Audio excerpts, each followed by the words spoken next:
গাজার বিরুদ্ধে অভিযানে এদিন সেই গাজার অবৈধ চাষের বিরুদ্ধে অভিযান চালালো ময়নাগুড়ি থানার পুলিশ। এদিন ময়নাগুড়ি ব্লকের বাগজান শিঙিনারি এলাকায় প্রায় শতাধিক গাঁজা গাছ কেটে পুড়িয়ে দেওয়া হয়, এমনকি বাড়ির মালিকদের সতর্ক করে দেওয়া হয়। এরপরেও যদি এই চাষ করেন তাহলে তাদের বিরুদ্ধে আইনানুগ ব্যবস্থা গ্রহণ করবে পুলিশ।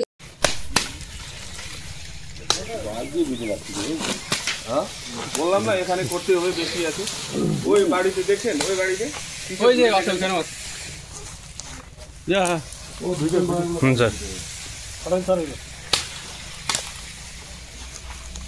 সব এক জায়গায় নিয়ে যেতে হবে, কিন্তু একটা জায়গায় জ্বালাতে হবে, সেই জায়গাটার ব্যবস্থা করতে হবে।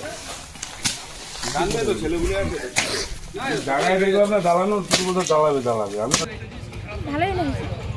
ভালোই লাগে। আচ্ছা, এখানে কি নেশার আসর বসে? দেখা গেল 3 জনকে পুলিশ নিয়ে গেল, ইয়ং ছেলে যুবকরা। এভাবে যদি এই গ্রামে নেশা করে তাহলে এই বাকি যারা বাচ্চা রয়েছে তাদের কি ভবিষ্যৎ রয়েছে, কি ভাবছেন আপনারা? আমরা এখন কি বলবো বলো, বুড়া লোকগুলো খায়। আচ্ছা, যুবকরাও কি আসে? না, খায় না। আচ্ছা, এই গাঁজা চাষটা কি করা ভালো গ্রামে? 2-1টা করে ওটাই খাওয়ার জন্য। আচ্ছা আচ্ছা, তাছাড়া আবাদ তো করে না আমাদের এদিকে। আচ্ছা, আপনারা বলেন না যে এই গাঁজা চাষ বন্ধ করেন?